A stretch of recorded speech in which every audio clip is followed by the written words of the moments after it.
definition of the kind of relevance that the organization has, and that is, what we call results. Results is the kind of change that you have affected, the kind of change that you have produced as a result of your output and your outcome.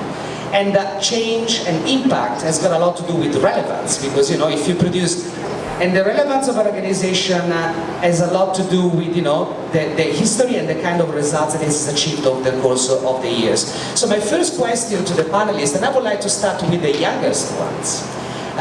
Just for a change, rather than starting from the beginning, we start from the end. And ask Aga, so what is the impact that you are looking for through the activities of the association today? So currently we are focusing completely on developing young leaders, and this is the impact we are striving to have as the most important for us. And of course, basic measurement is number of exchange experiences we're delivering, because this is the core of our activity, and exchange is the way we are developing youth leadership, as I said. At the same time, members working for creating those exchanges are also the ones that are developing leadership in them.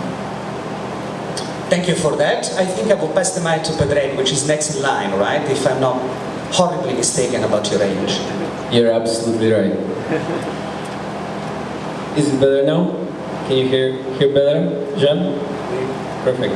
Oui.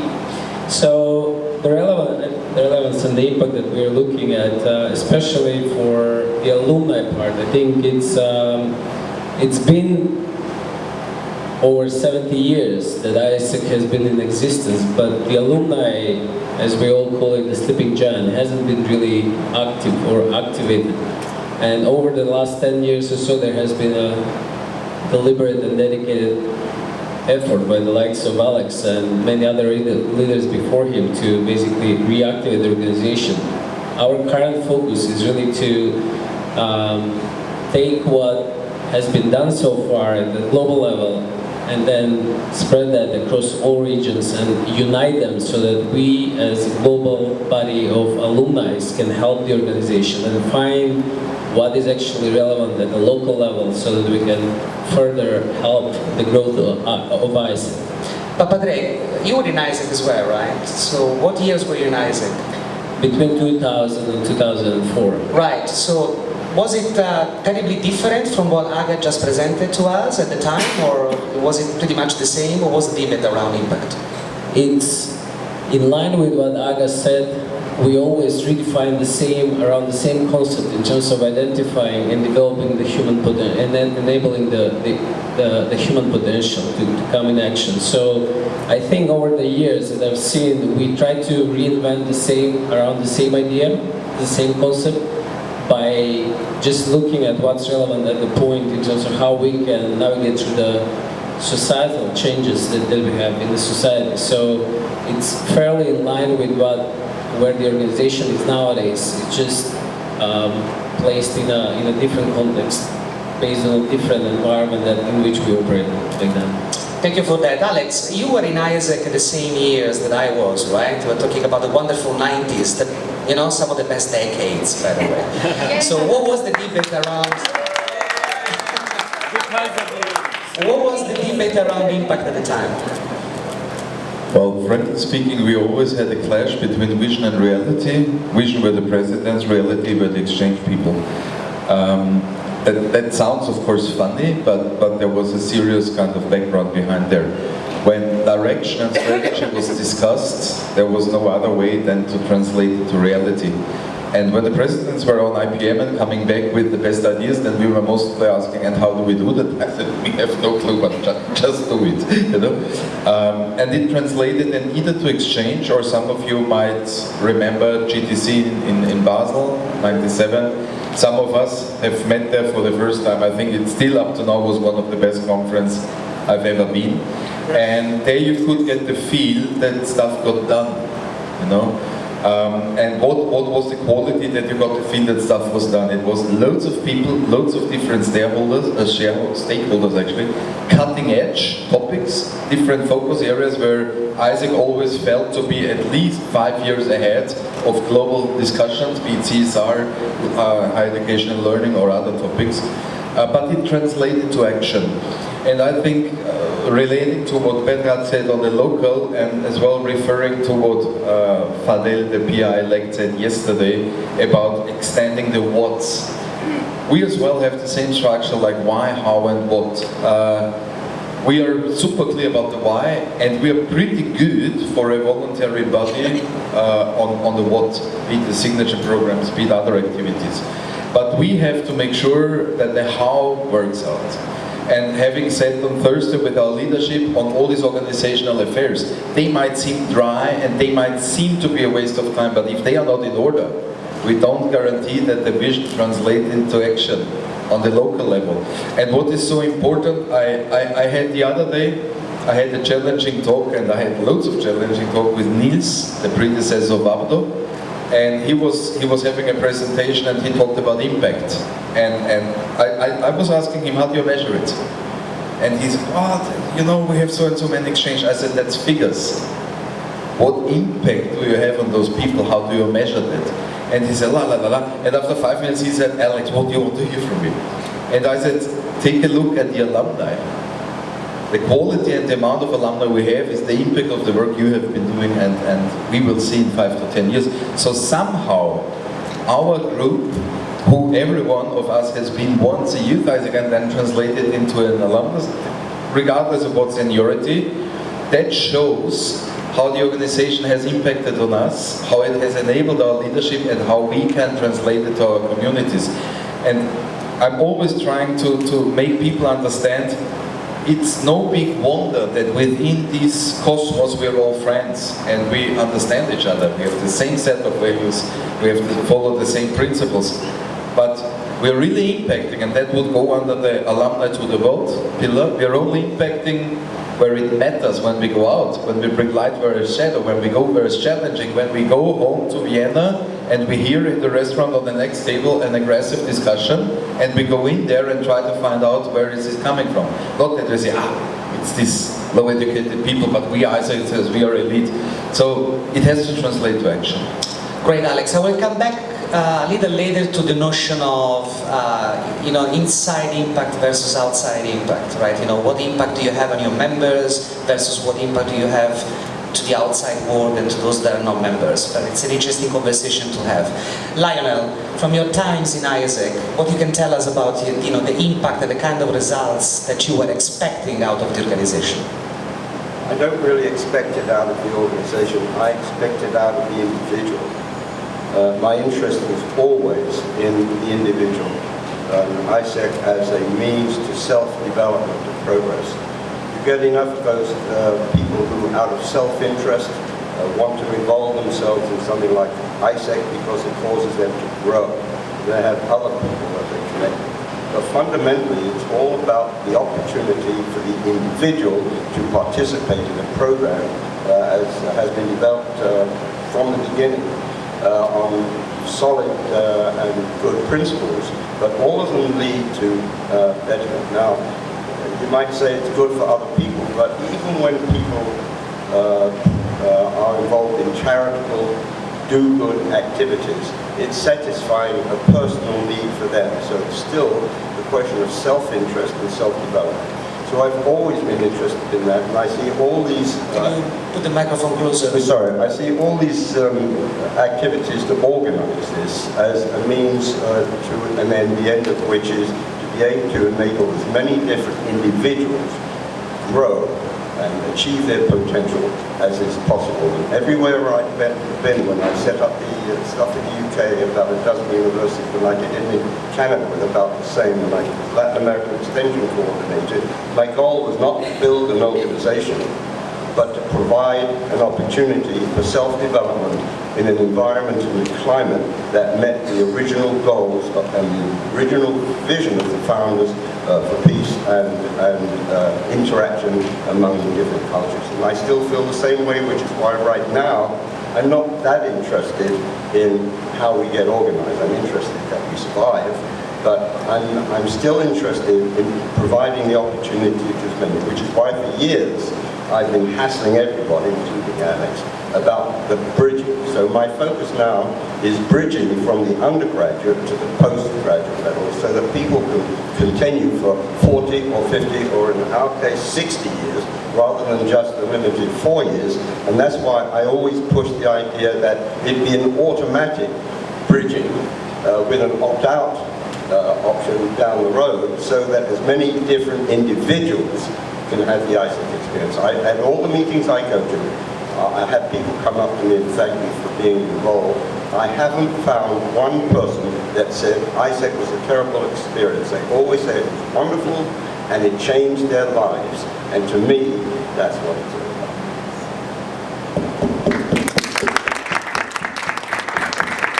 Thank you very much for that, Lionel. Jean, would you like to add something on that? Well, I don't know if I got all the shades of meaning of my young friend there, but what I think is essential is that today ISEC is a recognized peace power or recognized soft power. It's unique because ISEC is private, worldwide organization, and I think this soft power is recognized by 120 countries, which is certainly unique in the world, and this is a strength that we certainly can use and which we will be recognized as efficient even by our children. Thank you. Thank you very much. So let's start again, and Aga, what's the best thing that you think you are currently doing as an organization? Like, is that an activity, a program? Is that something in particular? What's the best thing you're doing at the moment? I would say what is the best thing that ISEC is doing is part of inner-outer journey, and it's connected to self-development that people actually can take while creating an impact. Because what we do, we give people opportunity to either go on exchange and do really great things over there, or facilitate those exchanges. At the same time, we provide them a space to reflect. We provide them with resources that they can actually realize how they have changed and how they have developed, and what impact they have created for others, as well as what have changed in them and what are their values. So I would say, like, part of in our leadership development model and in our own journey that people are having and going through. Can you be more specific about the kind of resources and tools to measure that journey or to support the journey? Because we are curious ourselves, right? Maybe that's something that we can learn. In the scope of inner journey, what we have is that we provide people with things to do. We provide them with interaction with stakeholders. We provide them with environment, and then we help them reflect over the experience. And that's how I would say, if it makes sense. Okay, yes it does. Thank you. Patrick, what was the best thing that we were doing in your age? I think back in the years when I've started with ISEC, it was all about the exchanges, the basic exchanges that we raised through the businesses. And back then we were just initiating or starting the conversation about partnering with non-profit organizations. That's when actually the Global Volunteer Program started, but it was still like there was a lot of skepticism. It's like that's not our core activity, that's not our core market. But then there was a lot of opportunities because we as an organization, or at least most of us, realized that we have the potential to basically have larger impact beyond the business world. We can partner with non-profit arms, with non-profit organizations in order to have by far broader reach, because we were exploring at that time the limits of the global exchange program that we had back in the days, and we were struggling to meet those numbers, and we were looking at alternative ways, which is nowadays what Fadel was sharing with us the other day in terms of even nowadays the organization is trying to reinvent itself, looking at other products like into what they can do differently. So I think it has the organization throughout the years, what is consistent as a team is setting very high bar, very high standards for itself in terms of providing or impacting by far larger scope across the globe and finding new ways, new venues in order to get to that reach. And I think the similarity is just reinventing itself over the years, and the difference is really around the what we are doing. It's not why we are doing it. I think it has been clear for the last 70 years since the organization was initiated. How we are doing it, I think it's sort of changing. But I think the organization will remain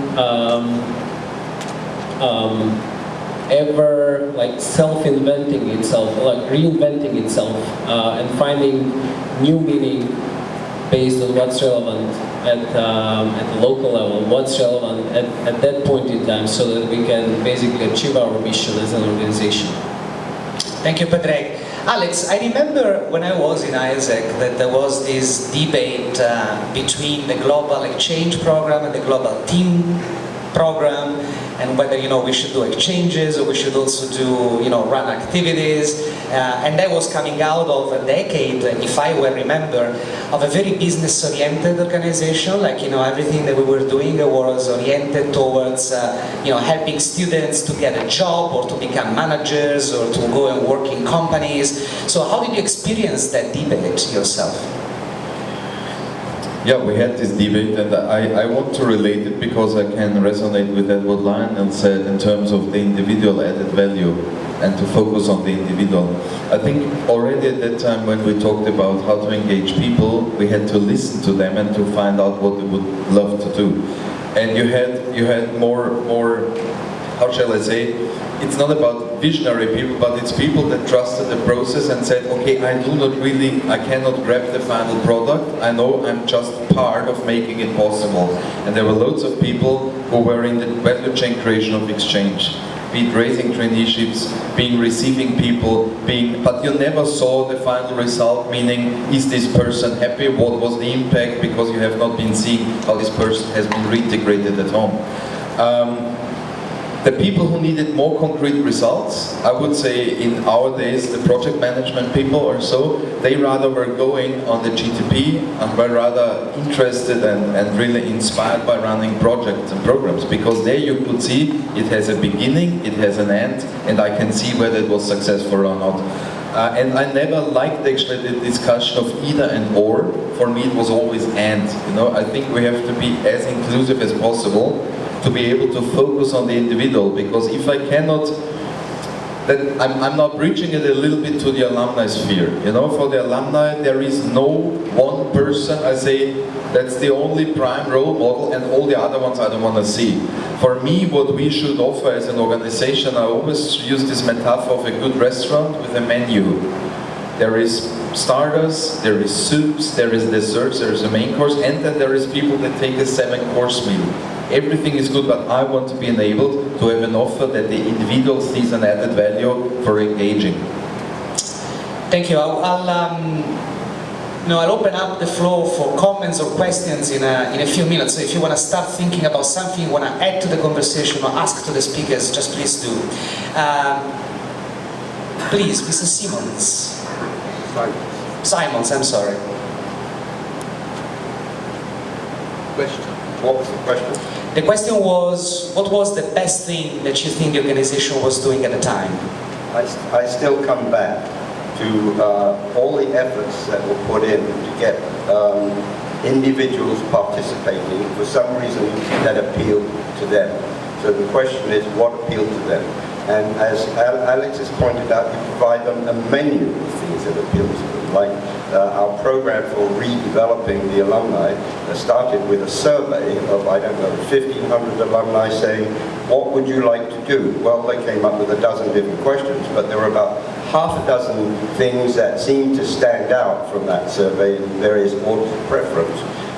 And the idea were tried to incorporate in a platform of services that covered that range of options, because there are different things that appeal to different people.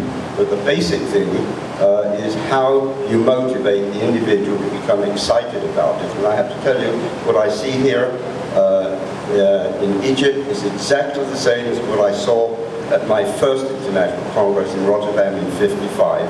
And that is a level of individual enthusiasm and excitement about what they were doing, where they were going, and how important it was in their individual lives. And you sense it from these kids that are running around, how excited they are to be here and what they're going to do. And maintaining that attitude and providing them the opportunity to express themselves is the most important thing that ISEC and the alumni can do. And it will always be evolving and changing as times and conditions do. But that core reality of providing them a motivation to be involved and to benefit from what ISEC can offer them is still, I think, the principal activity.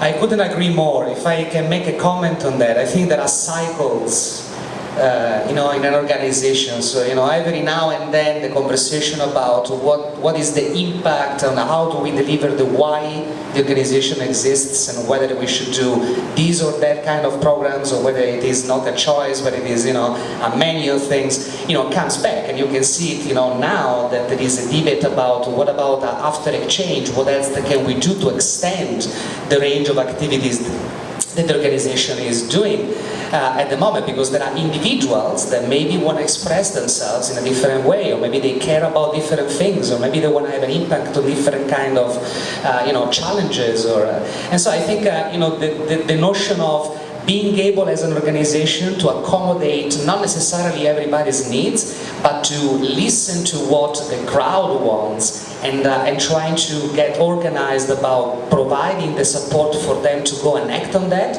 being aware that the ultimate lesson is for the people involved in organizing those activities and in delivering their activities. I think it's a key conversation here. Jean, what about, yes, I did that on purpose, by the way.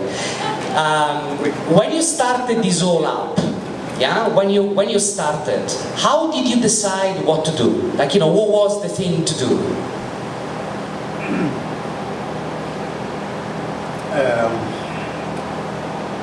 When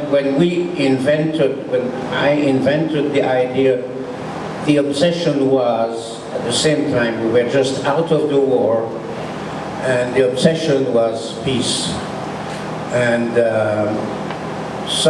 I don't think many people know that the whole thing started with the fact that I wanted to reconcile Sweden with the rest of the world, because all nations were hating Sweden because Sweden had been neutral during the war.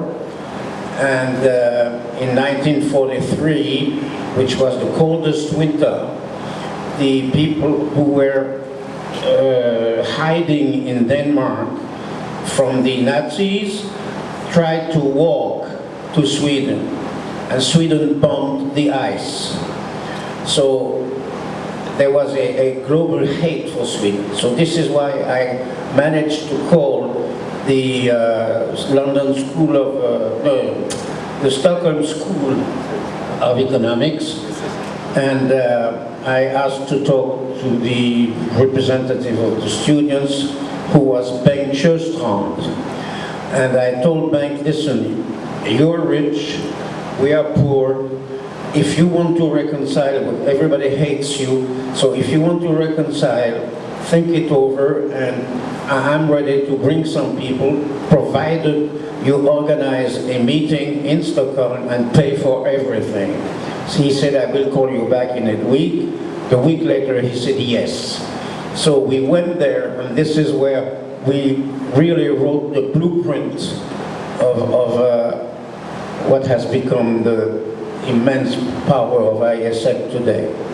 This is a real historical fact. What was the other question? There was no other question, but there is one now. How long did it take you to write this blueprint? Like, you know, how did it happen in details? Well, you see, I have been very well touched by what my mother, who was I was the only child of my parents, and as some people know, my mother was an extraordinary worldwide scientist, and she at the age of 17, she had 3 doctorates from the high school of technical school for girls in France. She had a doctorate in natural history, physics and chemistry. And somebody said, I want to know that girl. And that somebody was Marie Curie, Marie Sklodowska-Curie. And Marie Sklodowska-Curie told, said, listen, if you get married, I want you to tell your husband that he must have a house not further than 10 minutes walk from mine. Then the people in all the atomic research was at the time concentrated in Los Alamos in the United States. But of course, the people in Los Alamos had their own spies, and they called General de Gaulle and told him that my mother existed. So de Gaulle was said, I want to know you. And when I said I wanted to reconcile with Germany for ISEC, she took me to de Gaulle, and de Gaulle told me with his rough voice, you go as much as you can, as long as immediately. Oh. So this is how I have a new brother, Albert Kaltenthaler, who was a prisoner of war in France and was free like this.